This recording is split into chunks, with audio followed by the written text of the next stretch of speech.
Hi my lovelies, welcome back again to Tbsp Delight. Today I share with you how to achieve this quick and delicious stir-fried Indomie. Stay tuned. Into a heated pan, add some olive oil and toss in some butter.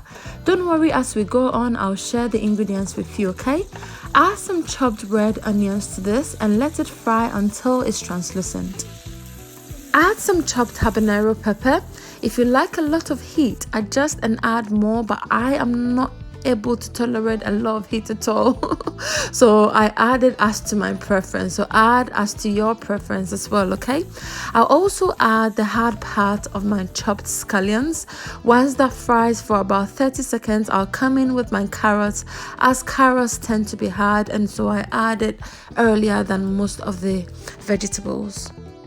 Once that fries for about 50 seconds, I'll come in with my chopped cabbage. Now all of these ingredients are optional. You can add and take out as you prefer, okay? Stir fry that for a bit as well and come in with your Indomie seasoning. I'm using 4 Indomie packs, so I'll be using only 3 of the Indomie seasoning as it tends to be very salty. Once I add that, I'll add a little bit of black pepper powder and my garlic and ginger paste and stir it all to combine. Again, I'll allow that to fry for about 30 seconds and add my green and red bell pepper. Once that fry on low heat, on the side into some boiling water, I'll add my Indomie. And this time you don't have to cook it until it's very soft, or else it will be soggy in the end.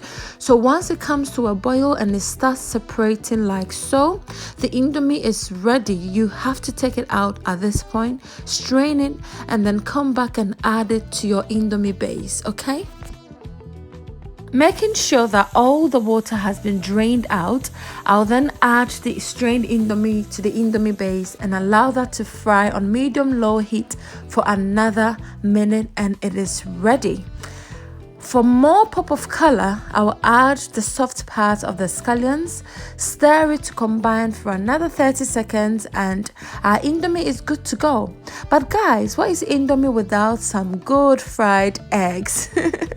Into a bowl, I'll crack about 4 eggs, add some garlic granules, some black pepper powder, a little bit of vegetable seasoning, add some vegetables, and my vegetable of choice this time is some chopped red bell peppers, some chopped tomatoes. I made sure to take out all the seeds in the tomatoes.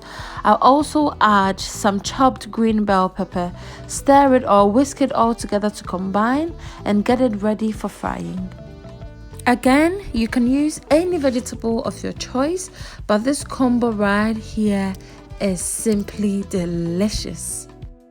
So into a heated pan again, I'll add some olive oil, toss in my egg combo and fry. So what I normally do, once it sets, I twirl the pan around so that the runny bits also go under the ones that are set, and I fry to be a bit dark, as you know, I believe it pairs better when it's a bit dark.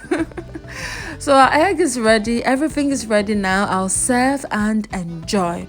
This recipe right here is simply delicious, always a go-to, everyone loves it, and I believe you love it too. Please don't forget to like, comment, share and follow this page. Thank you.